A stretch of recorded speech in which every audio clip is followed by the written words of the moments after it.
Hello, everybody. Welcome back to the Ball Players Guide. Today, we're continuing on with our 30 for 30 series with the Baltimore Orioles. Last season was a disappointment. It was a disgrace.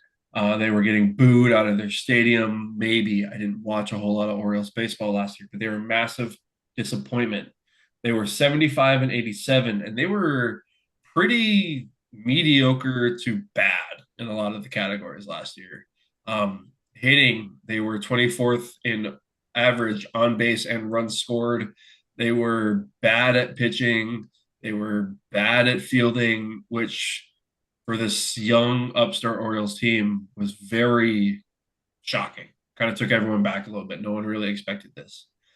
So they tried to help things out a little bit, especially on the pitching side, because I think they have faith that their hitters are going to bounce back. But I mean, pitching's been their weak spot for like 5 years now. So they brought in Chris Bassett, Andrew Kittredge, Leody Taveras for some depth, Taylor Ward in a big move, which we're going to talk about a lot.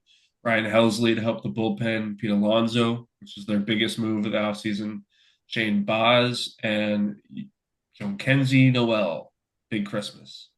They did lose Grayson Rodriguez, which is an interesting move as for like a team that needs pitching to get rid of that. Um, Gary Sanchez, Jorge Mateo is depth, and your 2026 Cy Young winner Tomoyuki Sugano is now a Colorado Rocky. So I don't know. Parts in seem a lot better than parts out. We can talk about where do you guys want to start? Do you want to start with the lineup or pitching? Because I think both are interesting conversations to have as far as like what it means for the Orioles season. But what do you think is the most like prescient? I like what they did with the lineup. I know uh, a lot of their young guys, some of their young guys struggled last year. So if you bring in proven bat like Pete Alonso and Taylor Ward, let's see. I know they both, I mean, you're adding 80 or like probably 70 homers to that lineup right there, just between those two guys. And then I don't know, I like those two moves for them because I think it lengthens their lineup, two righty bats, and then I think the other side of it too, I think having Alonso, not only is he going to hit 40 homers at least for you, I think to have him around all those young guys is going to be a big help for them. I'm banking, I think Gunnar Henderson, not that he was terrible last year, but I think he's going to return to form and have a really good year. Uh, and really, I really think the season for them hinges on how those young guys bounce back and how they perform. Will it be how they were 2 years ago, or is it going to be how it was last year? And I think adding two veteran bats helps a lot, but the season hinges on their young guys, I think, if it like in the grand scheme of things. Yeah, I think this can go one of two ways, and it's either going to be a rinse and repeat of last year, which I don't think is the likely outcome, but there's still a chance. There's also a chance they get back to winning close to 100 games, and I don't know if they win the division, but they could get second. I would put them having a chance to overtake the Yankees and Red Sox. I don't think they're better than the Blue Jays at all, but it's interesting. Their lineup I do like, but guys like Adley still a question mark. You don't really know what you're going to get from him, and he's still slotted as your five hitter, and that could become an issue. Um, how's Blaze Alexander going to do taking over for Holiday?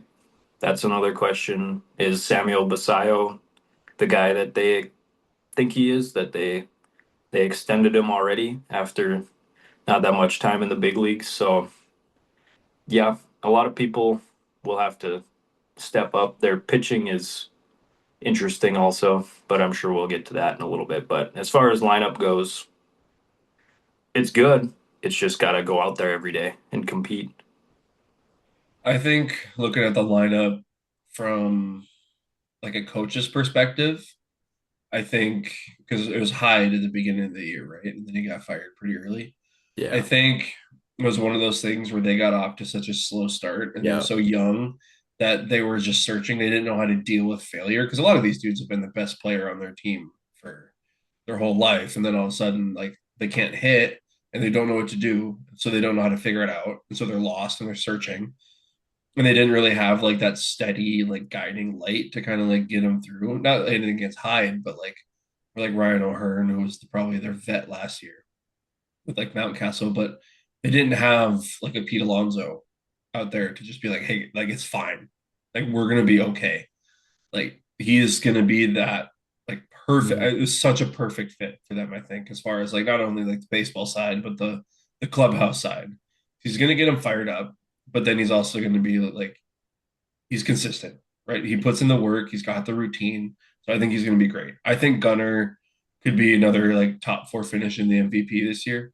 I think truly like he's gonna be I think he's gonna be great.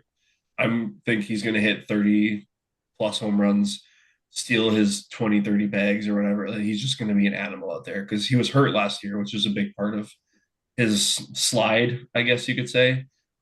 Taylor Ward's going to be an animal. I think didn't they move the fences in at that ballpark again? I think so. Yep. So I mean, he's gonna just gonna mash out there. You got it's seemingly endless wave of young white blonde boys coming up that are just gonna mash and rake. And like even if you have one guy who's not really doing it, that they have other guys in their farm system that are ready to come up. Um, Adley's an interesting question. I think he was clearly hurt last year and playing through something because if you look at his swing from like his rookie year to last year, it's a completely different ball player. It was last year looked like a disgusting attempt at a baseball swing.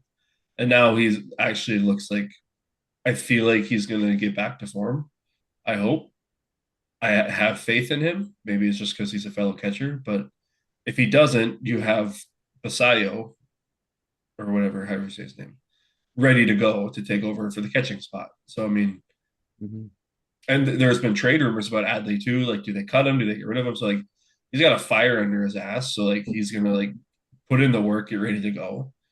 So I think this Orioles team could be really, really good, at least on the offensive side. It could be scary. And Adley's a good defender too, right? Or I is think it so. Yeah. okay? So I think I brought this up when we talked about the Orioles probably a month or two ago, but kind of like what you had mentioned earlier, Ryan, like they started so bad last year that they couldn't like they couldn't dig themselves out of it. So they were 15 and 28 when Hyde got fired, and then they played 500 ball the rest of the year. Actually, they're one game over 500 after that firing. So I mean that's still not great, but I mean it's not like they're playing they were just really bad in April and May, and they couldn't recover from it. So I think a young team like this gets off to a good start, like. And I think I said this after the Lonzo signing. Like I'm in, and then even more after the Ward trade, I'm in on the Orioles this year. I really like this team. The tough thing is the division that they play in. I feel like there's four really good baseball teams in the AL East.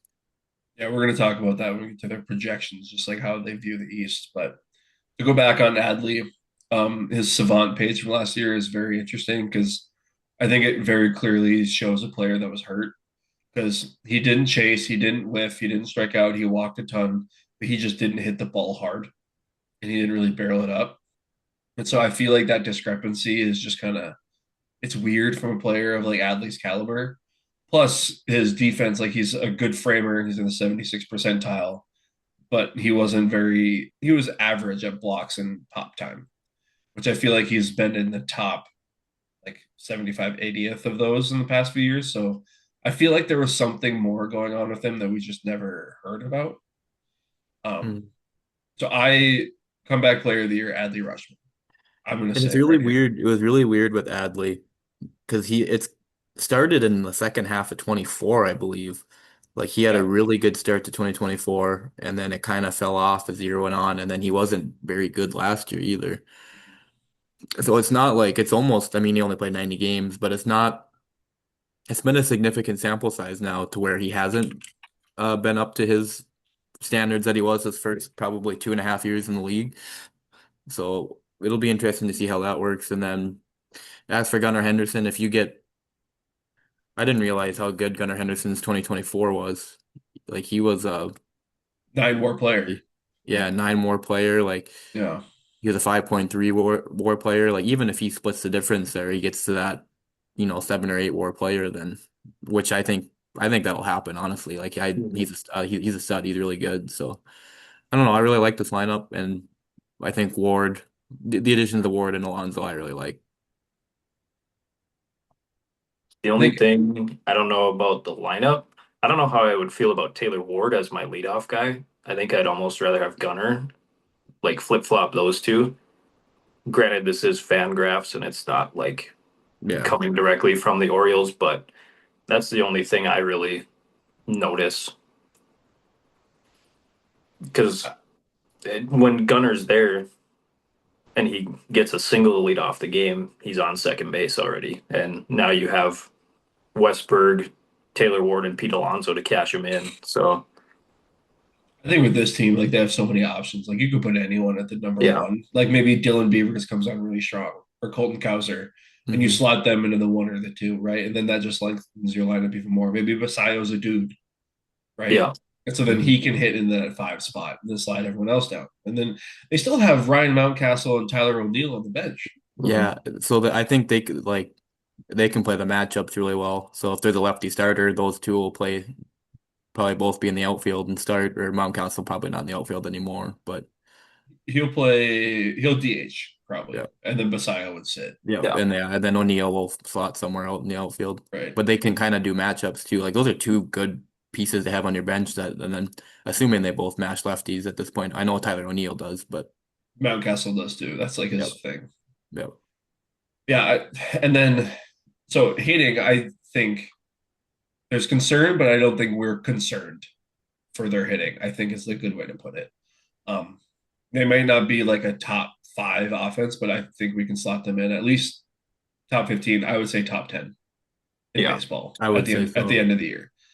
And then we get to the big question for the Orioles that has been for the last 3, 4 years forever is their pitching, right? So their ace right now listed on Fangraphs is Trevor Rogers, and then it goes Kyle Bradish, Chris Bassett, Shane Baz, Zach Eflin, and Dean Kremer. I think that those are six number three starters. Mhm. You have like potential if like Shane Baz is on or Trevor Rogers to maybe be a number two. I don't think they have a bona fide ace, but you have six guys there who can give you 5 innings, a 3 run ball, and then with your offense give you a chance to win. I think that's kind of what they're banking on for their starters. It's not a Yeah, I bad think recipe. yeah. And I wonder if they made that Corbin Burns trade in 24. I was kind of wondering if maybe they'd try to do something similar. I mean, I know they made a couple trades to get guys, but was thinking maybe they would go for that big name and maybe they opted for Alonso instead. But Well, then part of it, that conversation is too, they traded away Gray Rod for Taylor Ward. Mhm. So, hmm and we talked about it in, was it the last episode? We were talking about the Angels, and Grayson Rodriguez has what, 3 years of control still? Four? 3 or 4, yeah. yeah. And they traded him for, was it 1 year of Taylor Ward? Yep. Mhm. Which is, I mean, some people would say that it's a bad trade. I think Gray Rod clearly just needed a new, like, change of scenery.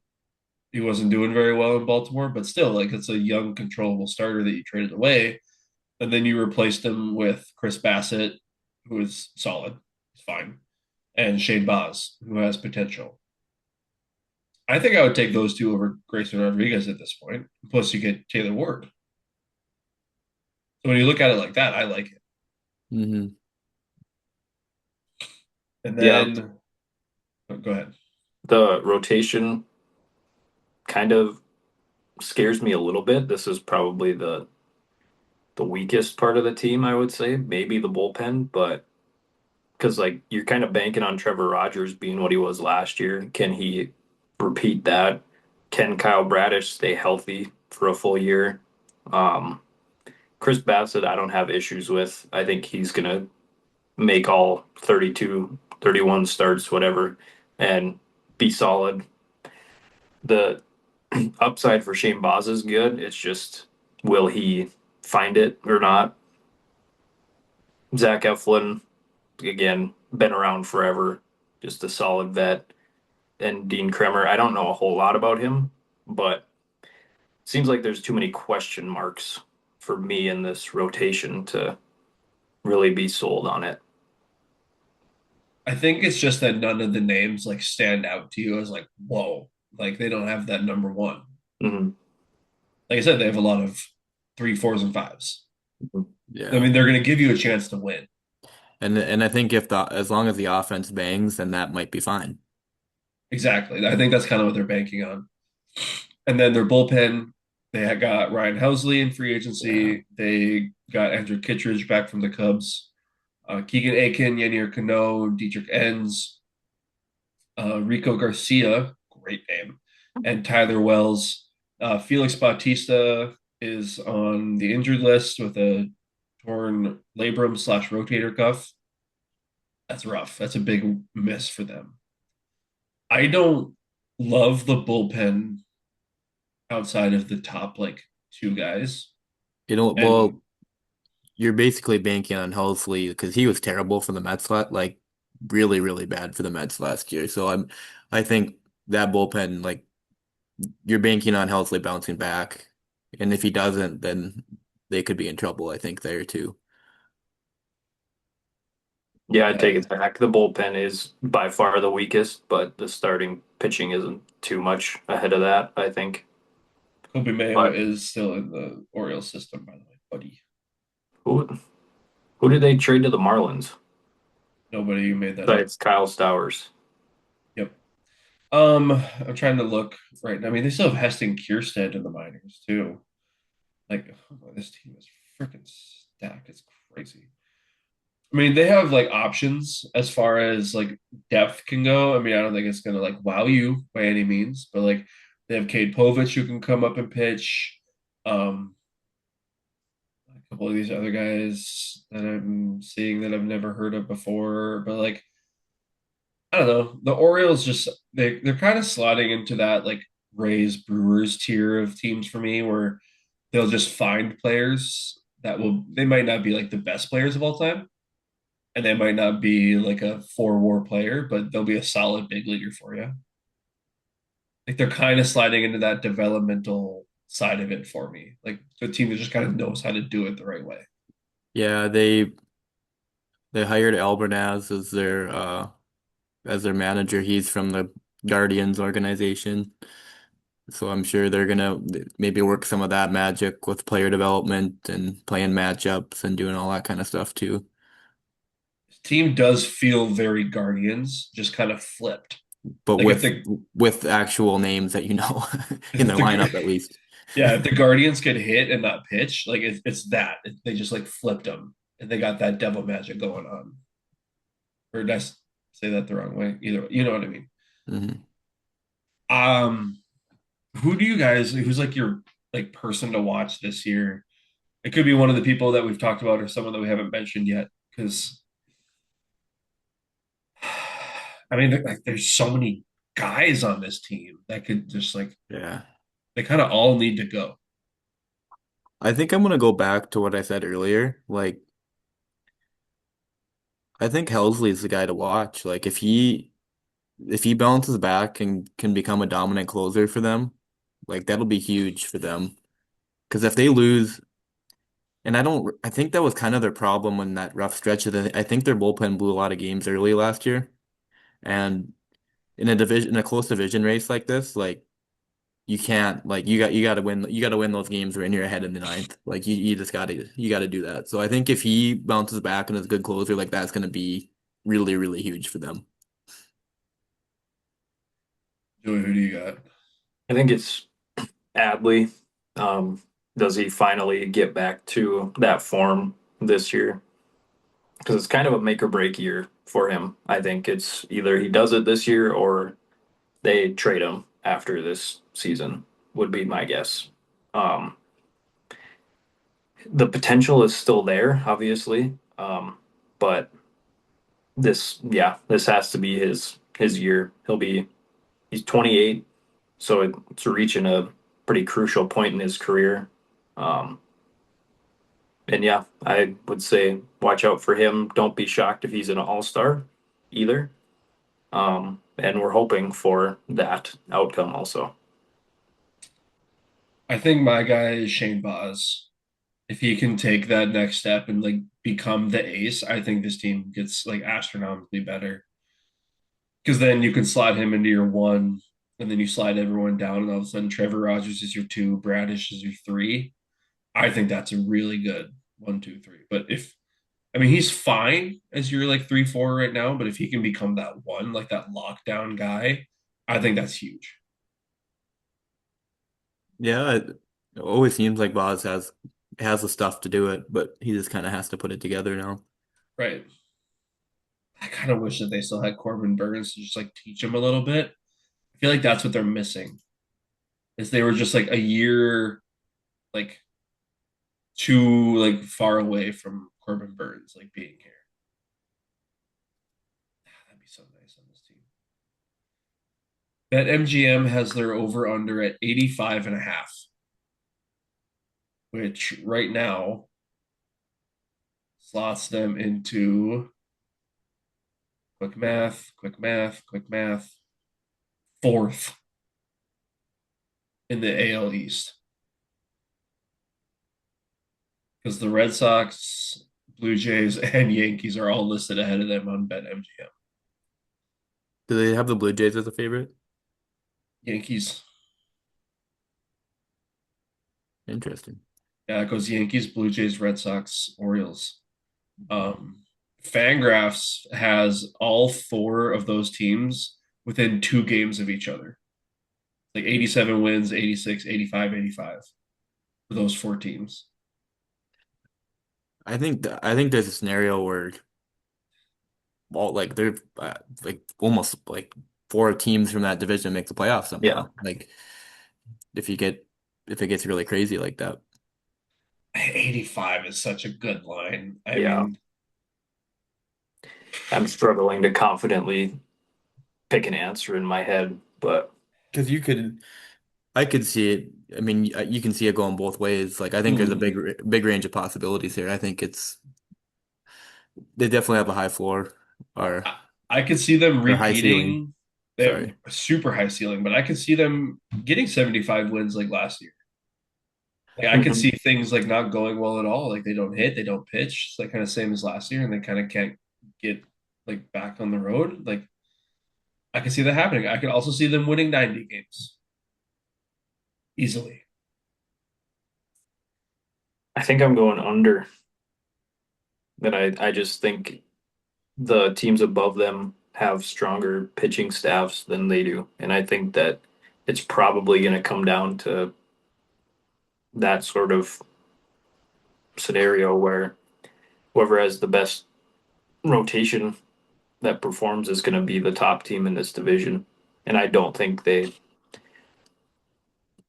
I don't know, I don't think their rotation is as nearly as good as the three teams above them. And that's my main concern.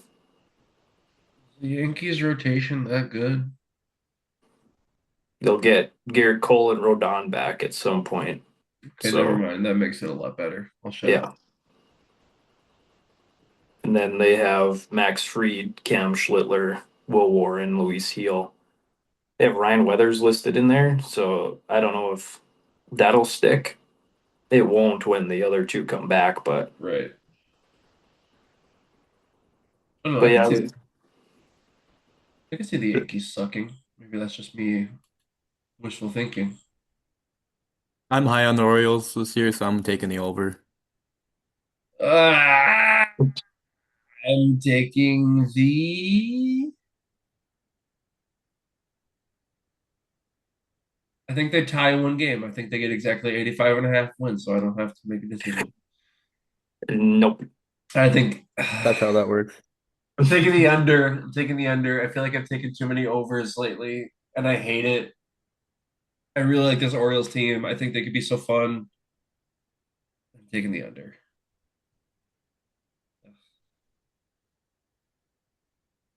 I hate myself. You guys want a trivia question? Yeah, You want two? sure. As long as one of them is me reminiscing about the JJ Hardy trade. Okay, I can do that for you. Okay. Psych. Okay. It was a really good trade, won by the Twins, by the way. Who'd they get rid of? JJ Hardy and Brendan Harris for Jim Hoey and Brett Jacobson, That's who a never trade. pitched for the Twins. That is a trade of all time that happened. Which Orioles pitcher once gave up 4 home runs without recording a single out? I'm going to say Alex Cobb Nope. because he was atrocious with the Orioles. Forgot he was an Oriole. The Bomba squad absolutely feasted off of him that year. They feasted off of everybody that year. That's not fair to those other pitchers.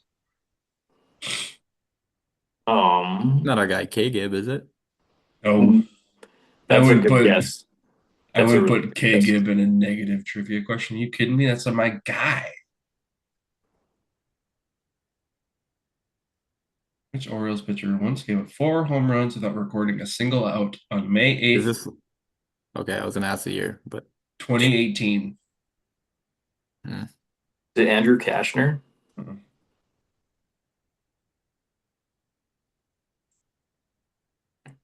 Who else was there in 2018 besides Yeah, Andrew Kashner and Alex Cobb?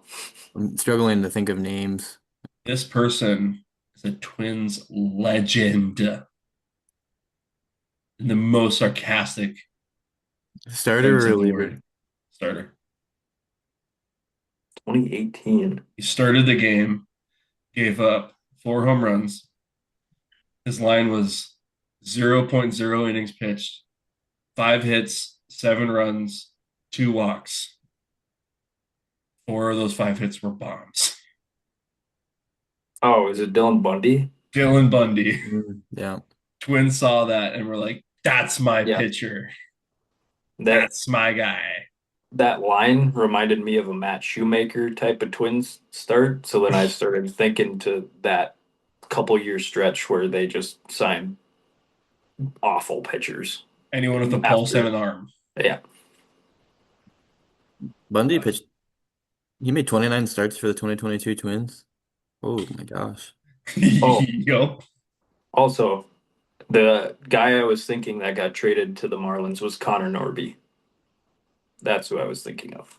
They got too many young white boys. Yeah. They got to stop.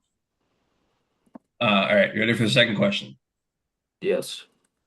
On October 3rd, 2014, Game 2 of the ALDS, friend of the program, Delman Young, it's a bases clearing double that gives the Orioles a 7-6 lead that they would hold on until the end of the game. Who are the 3 runners who scored on that play? JJ Hardy and Nelson Cruz and Steve Pierce. Bang! Wow. Holy Joe, that's That crazy. that was really sad that I just rattled that off, but I just replayed it in my I was head. like, you can see Nelson. Because yeah, Cruz did that. Yeah, Pierce scored second, and Hardy slides in for the last run. Yeah, it's an all-time clip. I mean, Camden yeah, was bumping yeah. when that I always happened. watched the one of the people at the hotel like blocks away, but you can still see the stadium. I don't know if you ever Yeah. seen that Oh one. yeah, Yeah, yeah. It pops up at least once in baseball season for yeah. me, if not more. And it's just one of those. It's an auto watch. Dang, Joey. I thought I was gonna That get you with Steve Pierce. that I'm shocked. I knew Cruz and Hardy obviously, but that That's was like, the one. yeah. World Series MVP Steve Pierce to Yeah, you. yeah. He All had right. an insane card in MLB The Show 18 for that performance. Who could forget? It was Me. a good card. Me, I forgot. All right, that is the Baltimore Orioles. I hate that I took the under. Can I switch it? If you want to, I'm not gonna. Going with my gut. Next episode, we're really getting into some good teams here, guys. Next episode, we're gonna be talking about the Atlanta Braves. Um, kind of similar to the Orioles, so we'll see what we have to say about them. I don't like. I don't know. All right. We'll talk about it next episode. All right, we'll see you guys there.